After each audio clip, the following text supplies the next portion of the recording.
later in the sentence that Congress has the power to create all other courts. And this leads us nicely into the second important concept of American government, checks and balances.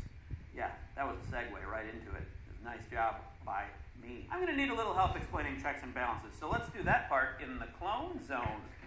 Checks and balances is a confusing term because it implies two things, but really it would be better to think of them as checks that balance, although that might be confusing to people who actually try to balance their checkbooks. Anyway, the point here is that each of the branches has the power to limit or check the other two, and this creates a balance between the three separate powers. In the same way that the Constitution lays out the legislature in the greatest detail, it also gives the legislature the greatest number of checks on the other branches. Legislative clone? So the framers of the Constitution were really concerned about the president becoming a tyrannical figure a la King George III. That guy was a jerk. So the Constitution gives the legislature a lot of power over the executive. The House of Representatives can impeach the president. Then the Senate can remove the president from office, but only if 2/3 of the senators vote for impeachment. The Senate can also check the president's appointment of judges and officials by rejecting them. This is known as advice and consent. Either branch of Congress can investigate executive activities and officers.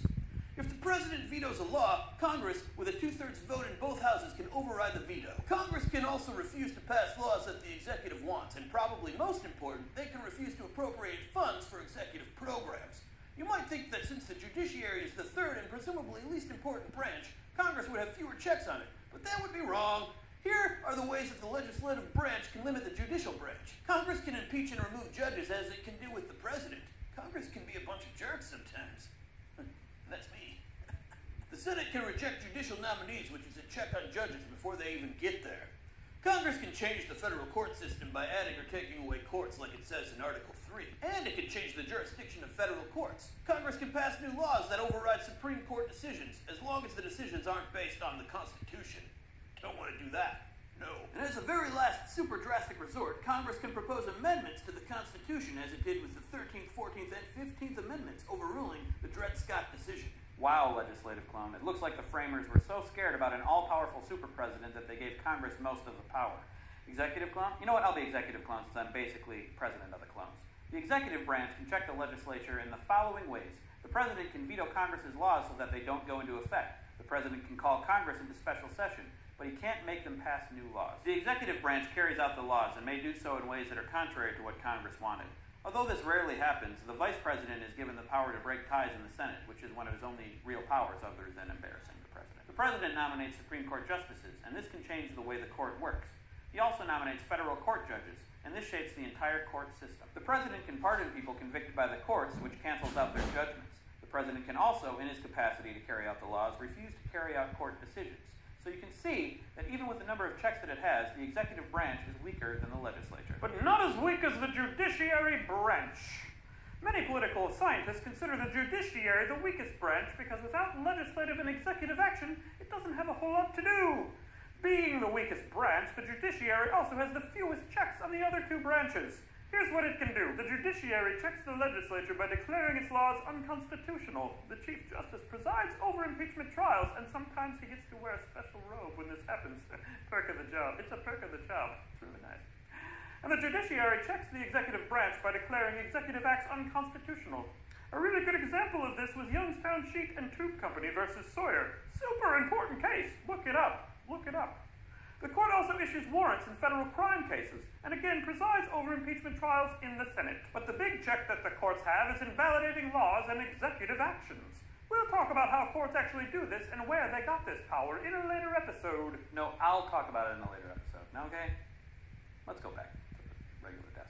Door out of order! Thanks, clones. Now, some of you are probably saying, Craig, this is very helpful information, but why do we have checks and balances in the first place? To you, I say, stop talking to your computers. That's weird. I also say, let's go to the thought bubble. So the framers of the Constitution were terrified of a tyrannical central government that would destroy people's rights like they felt the British had. The powers of the national government are separated, and each branch is able to check the others because this makes it more difficult for the government to act in ways that harm the rights and interests of the citizens. One of the best explanations of this comes from, you guessed it, the Federalist Papers. In this case, Federalist 51, which was written by James Madison, who also wrote a lot of the Constitution and became president. So he kind of knows what he's talking about, and really it's a shame that he's not on our money, because then Americans would pay him more attention.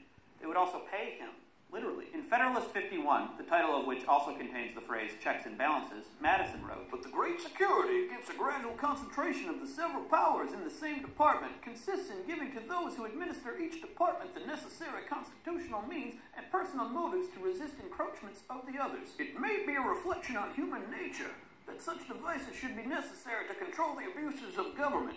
But what is government itself but the greatest of all reflections on human nature?" That's right, he wrote with an accent. Don't know how that's possible. Thanks, Thought Bubble. Madison was talking about checks and balances. I'll leave it up to you to decide if human nature requires that we build safeguards into our government to protect us from our leaders. But Madison thought so. Cute. All right, class. Now that we've watched that video and you kind of have a little bit of a better understanding about the different branches and their different checks and balances against each other, we're going to do a little group activity. I know how much we all love group activities. Okay? Everyone's going to draw out of a hat. It's going to be either executive branch, judicial branch, or legislative branch, okay?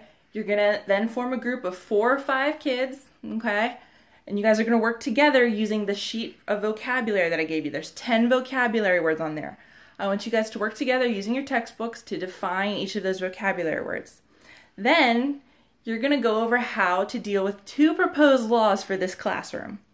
Okay, you're going to use your systems of checks and balances to say how you're going to go for or against the law of having no pop quizzes on Mondays or always having homework on Fridays. Because I think those are both great ideas.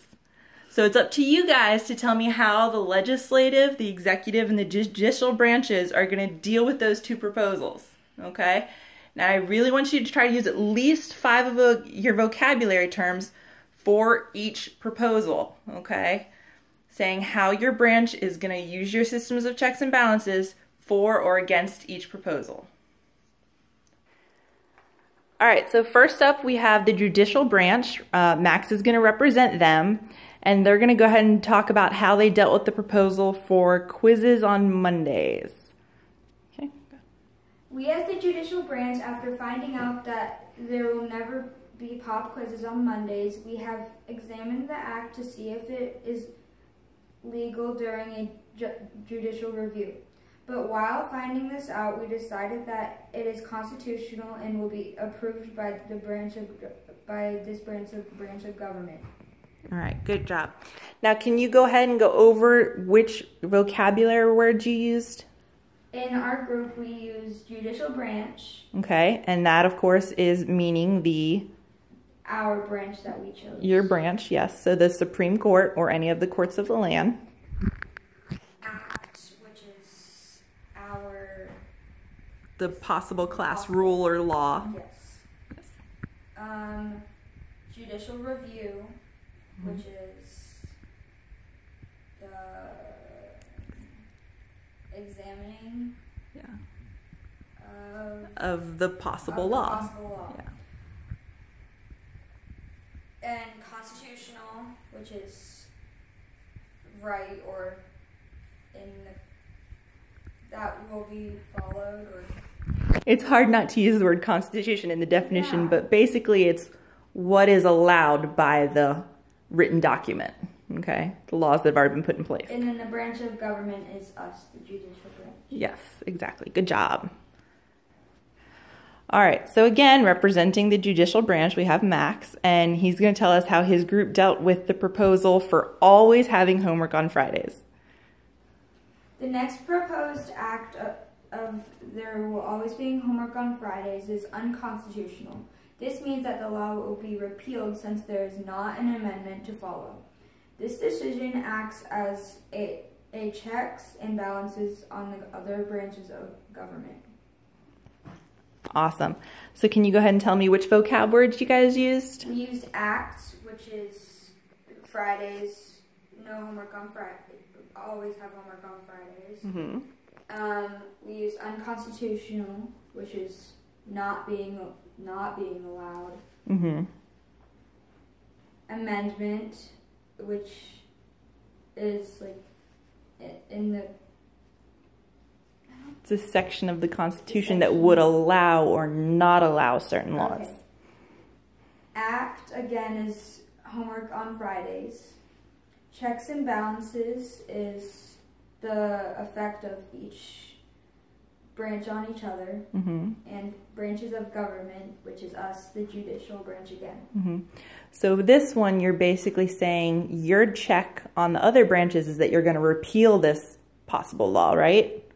Yes. Because you found it unconstitutional. Yes. Right. Good job. All right. So nice job, groups. Yeah. All right, guys. So that's going to wrap up class. Now for homework, because it's not a Friday, okay? We're going to go ahead and take home those entrance slips that I gave you that have some of those ideas and vocab words that you heard during the video and during your classmates' presentations. And what I want you to do is use those vocab words and those ideas that you wrote down and tackle both those two proposed laws for the classroom from the perspectives of the other branches. So if you were in the judicial branch today, you're going to go home and write from the idea of the executive branch and the legislative branch on how you're going to deal with those two laws. Are you going to pass them? Are you going to veto them? Things like that, okay? Now, if you were in the executive branch, same thing. You're going to do it from the legislative and the judicial, okay? So you guys are simply using the other two branches that you didn't cover in your group today. All right, again, I really want you to just check out those vocab words that you didn't use in your groups, okay? Make sure you have a good understanding of them because we're going to have a quiz tomorrow.